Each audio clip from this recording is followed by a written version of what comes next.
क्या होगा अगर सिर्फ एक कार्टन का डिब्बा, कोक की बोतल और कुछ सस्ते ऑनलाइन पार्ट से एक रिमोट कंट्रोल हवाई जहाज बनाया जाए? क्या ये हवाई जहाज सच में आसमान में 1 किलोमीटर की ऊंचाई तक उड़ पाएगा? सबसे पहले कार्टन पर हवाई जहाज के पंखों और बॉडी का डिजाइन बनाया गया। फिर एक तेज कटर की मदद से पूरा फ्रेम सावधानी से काट लिया गया। पंखों को मजबूत बनाने के लिए उनके अंदर लकड़ी की स्टिक लगाई गई ताकि उड़ान के दौरान वे हवा का दबाव आसानी से सह सकें। इसके बाद बनाया गया एलरॉन, यानी पंखों का वह हिस्सा जो हवाई जहाज को मुड़ने और ऊपर उठने में मदद करता है। 2 छोटे सर्वो मोटर लगाए गए और तारों की मदद से उन्हें एलरॉन से जोड़ दिया गया। अब शुरू हुआ सबसे जरूरी काम। हवाई जहाज को ताकत देने के लिए अली एक्सप्रेस से कुछ कम कीमत वाले पार्ट्स मंगवाए गए। एक ताकतवर ब्रशलेस मोटर, उसके साथ ESC रिसीवर और लिथियम बैटरी, इन सभी को रिमोट कंट्रोल सिस्टम से जोड़ दिया गया। जब पहली बार मोटर घूमी तो ऐसा लगा शायद ये सच में उड़ जाएगा। अब बारी थी सबसे अजीब हिस्से की। हवाई जहाज की बॉडी के लिए इस्तेमाल की गई एक कोक की बोतल के ढक्कन पर मोटर लगाई गई, जबकि उसके अंदर बैटरी और बाकी इलेक्ट्रॉनिक्स रखे गए। सामने वाले हिस्से को टेप से और भी मजबूत कर दिया गया ताकि क्रैश होने पर वे आसानी से टूटे नहीं।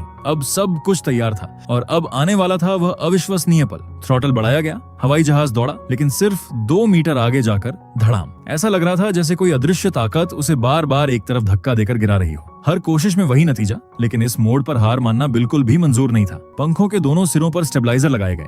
कोक की बोतल बदलकर पूरे हवाई जहाज को और हल्का बनाया गया। पीछे एक नई टेल भी लगा दी गई। अब आखिरी बार फिर से कोशिश की गई। मोटर चालू हुई, हवाई जहाज को हल्का सा उछाला गया और फिर वह सच में उड़ गया। शुरुआत में उसे कंट्रोल करना आसान नहीं था, लेकिन कुछ बार अभ्यास करने के बाद हवाई जहाज सिर्फ सीधा ही नहीं उड़ा, बल्कि आसमान में शानदार टर्न ली, तेज डाइव लगाए और छोटे छोटे एरोबेटिक करतब भी दिखाए। लेकिन अफसोस की बात यह थी कि वह ज्यादा से ज्यादा 100 से 150 मीटर की ऊंचाई तक ही पहुंच पाया। तो दोस्तों, आपके बचपन का सपना क्या था?